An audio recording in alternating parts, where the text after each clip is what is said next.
women generally. So, Dr. Ayodeji Ayodele, what is mental health? All right, thank you once again for having me. I want to appreciate you. I would like to just make it very simple.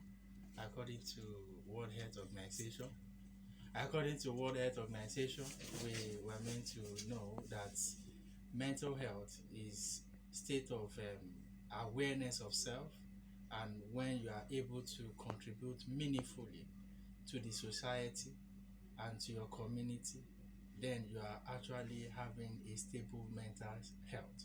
So when you are functioning, fully functioning social wise, economic wise, and relationship wise, and you are able to be productive to your environment, then you are having what we call a mental health. So, what does it mean when we say that somebody is not mentally balanced or not mentally okay? Okay, when you're talking about when someone is not mentally stable, you are talking about someone that has lost touch with reality, is unable to be productive to the environment, his relationship with people in the environment is altered, is also in a way dangerous to self and also to the environment. And the person is actually has lost the touch with reality, like I've said, and has thought imbalance, and also his perception is quite reduced or is abnormal in a way, and it could also go ahead to affect the way the person thinks, the way what he perceives, and also what goes on in his mind.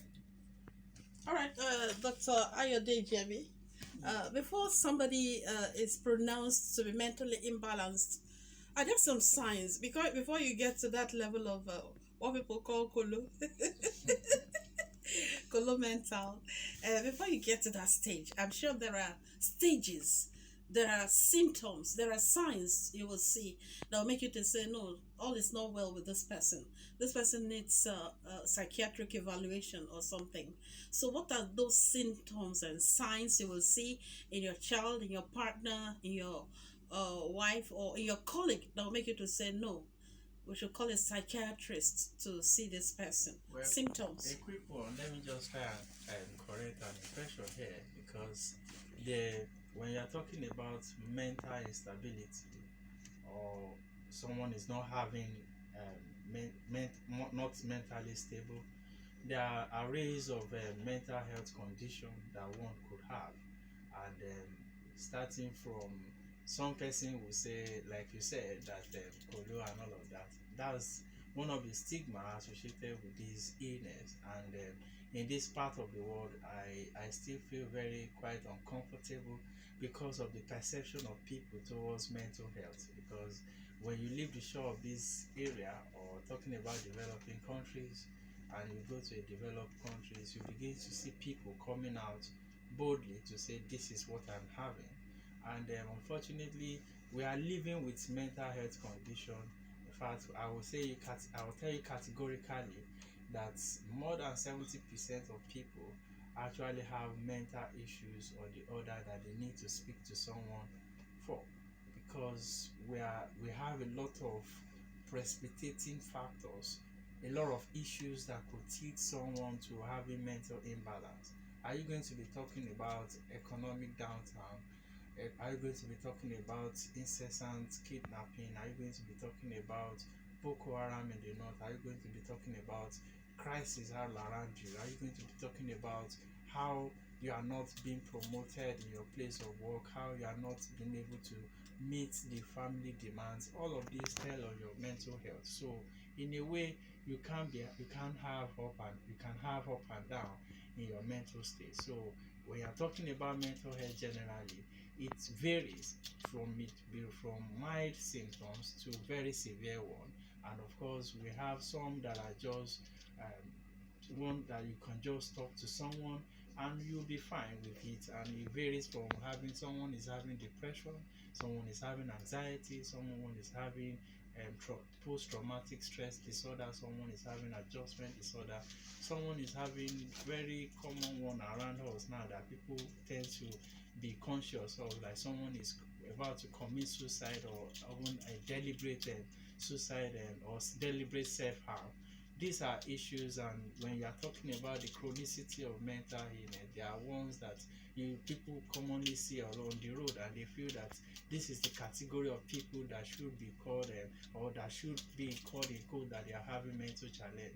But beyond people you see on the streets, beyond people you see on the road that doesn't have a place of their own, a lot of people having some psychological issues that need urgent attention to move on in life. And of course, I've said depression among all of these is the commonest, and of course anxiety also follows suit.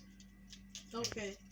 In your response, you've talked about the fact that 70% of people are living with mental health issues. That's really frightening. That's really frightening. 70% of Nigerians Yeah, are living with mental health issues. yeah, That's really frightening. yeah.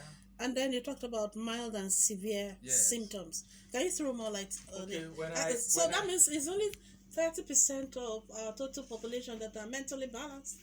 yeah, in a way, because what I mean by that is, like I said, that you have some form of mild mental conditions like mild depression. And if I tell you now that someone have a mild depression, we have criteria to which you can be qualified to have this mild depression. Yeah, is that criteria I'm interested in? Okay, fine. Number one thing, there are three major core symptoms of depression. We have someone that have low mood, you are quite sad, you feel unhappy almost every time of the day and every day of the week. All you need to have this is you need to have this almost every day for about 2 weeks. That's one of the symptoms. You are having sad feelings, low mood. That's one. Number two, you have loss of interest in things that used to interest you before. All of a sudden you just lost interest in them. You are not feeling fulfilled in what you do in your career. All of a sudden everything is leaving you, and of course you cannot just explain what is happening to you. And for you to fit into this, you just have to be in this state of condition for about 2 weeks. And again, the third one, which is the core symptom, is your sleep, altered pattern of sleep.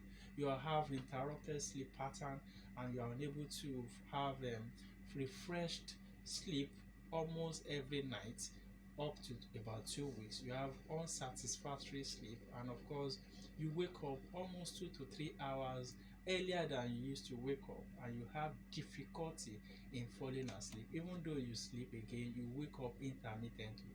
Aside from all these three symptoms, you have other symptoms like loss of your appetite, loss of your appetite for food, even appetite for sex. So again, after this one, you almost lost hope in things that used to give you joy. You are hopeless, you are helpless, and also you are feeling a feeling of worthlessness. Of course, if you have all these three, you are trying to push yourself onto the point of having these thoughts of killing yourself, or just end everything that has been happening to you so that you can relieve the pain. Because like I said, that there are emotional pains, there are physical pain. That pains that comes with depression is more of emotional pains. So when all of these pains are happening around you, those are people that want to attempt to take their life, and some of them also can complete their intention of taking their life. Some escape, and few of them just want to do it to let people around them know how painful is their condition is. So when you now have among these three core symptoms, you are having like one of them almost every day of the week, and with other few symptoms like 2 or 3 symptoms in the other group, then you are having mild symptoms. You will agree with me that sometimes your sleep pattern, just you have utter sleep pattern almost every day for 2 weeks. Again, your mood just change. Again, you are having downturns every day. You are feeling sad, you are feeling unhappy, and you couldn't just explain it. When you just have these symptoms for almost every day for 2 weeks, you are qualified to even have what we call mild depression. Unfortunately, this mild depression doesn't really need any medication. All you need to have is just to talk to somebody, and you pick up back your life, and you go on with what you do. So if people says that these people are having mental health challenges, they are having psychiatric conditions, and they can't attend or to see any specialist, so you will agree with me that majority of people will always have one or two of these in their lifetime. Okay, but Ayodeji, I'm getting some revelation from you right now. If somebody feels sad for 2 weeks, if you feel sad continuously for 2 weeks, if what used to make you happy is making you sad now for 2 whole weeks, and your sleep pattern is altered, you feel hopeless and um, helpless. If that condition continues for 2 weeks non-stop, that means you need some kind of evaluation, mental or psychiatric or psychological evaluation. But unfortunately, in this part of the world, people have all these and they don't know who to talk to. So, how does a psychiatrist come into the picture? Well, good enough. We at this point, I think we are moving, even though it's quite slow, in terms of awareness of mental health. There are a lot of non-governmental organizations that are into this to just speak about mental health challenges and also to let people understand that mental health, they need to speak up, they need to speak to someone to hear their view, to But also share their let me opinions. cut you in here. Let me cut you in here. Some people, they are so scared of talking to anyone about their condition of sadness, helplessness, hopelessness, because they'll be like, if I tell this person now, before I know, everybody will hear it. You don't know who to talk to. So when somebody is sad, sleepless, hopeless, helpless, and having all these forms of depression, who you said you need to talk to someone. Who do they talk to? A specialist, just like I. And we have Okay. a lot of them also within the hospital there. And of course, at the point In in UPTH. UPTH, at the point in UPTH, I think it's still existing. And we used to have a line where you can call in when you are in distress, just to hear your view, and we'll be able to speak with you and also hear your view and also give you an appointment where you can come, not to queue up on a clinic day. We just have to talk to you and of course to escalate the condition in order for you not to injure yourself at that time. So do you have So that line? You still that have line, that line? I can get it across to you, Okay. but I we do have that in Okay. line you can call in and it still functional as I speak today. That's a good one.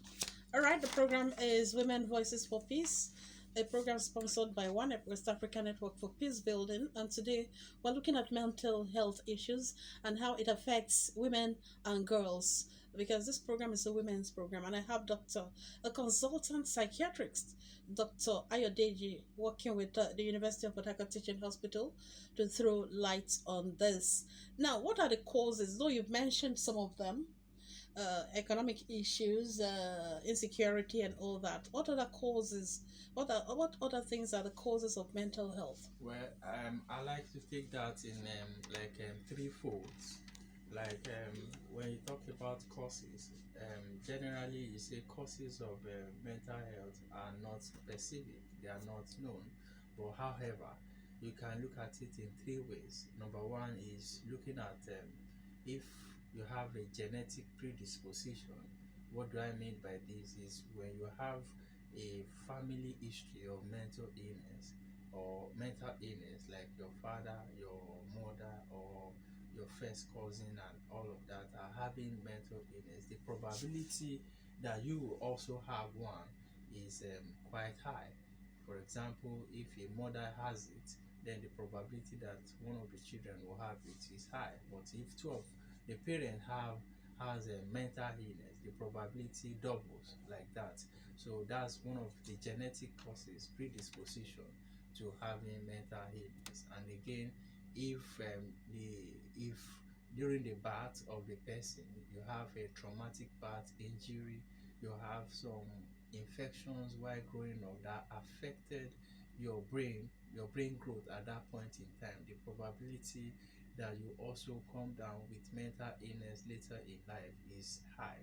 Again, when you look at all of this, you now go to more important thing that can actually, from for example, you can have a genetic or family history of mental illness, but it's not all or everyone that will come down with mental illness, except if it's being activated with the current situations like economic, just loss, sudden loss of job, that can activate the illness on time or fast track it, the onset, the age of onset of the mental illness. Again, when you when you just lost a loved object or a significant other that is close to you, you just lost them to probably accident or other medical condition, and of course your relationship to that person at that point in time matters a lot, and that could also tilt someone to having mental illness. If of course your finance state also, if you have this economy again, when you have economy instability that such affect your daily activities, your daily spending, and you're unable to meet up with important things in your life, and also your role, you as a man or as a woman, you have not been able to fulfill in the recent time. So this will fasten or fast track the onset of mental illness in such individual. And again, um, there are a lot of we are talking about women these days, and of course when you talk about women, everything centers around women. Being you are a mother, you are also a wife, and also not you are also responsible for your in-laws. So these are three things you are doing at the same time, so a lot of issues, a lot of burdens, and of course your child there, you are also bearing the children, and there are some factors that are highly specific for people or of women of childbearing age. Of course, if they have children, like four children that are under the age of 11, four children under the age of 11, that's number one.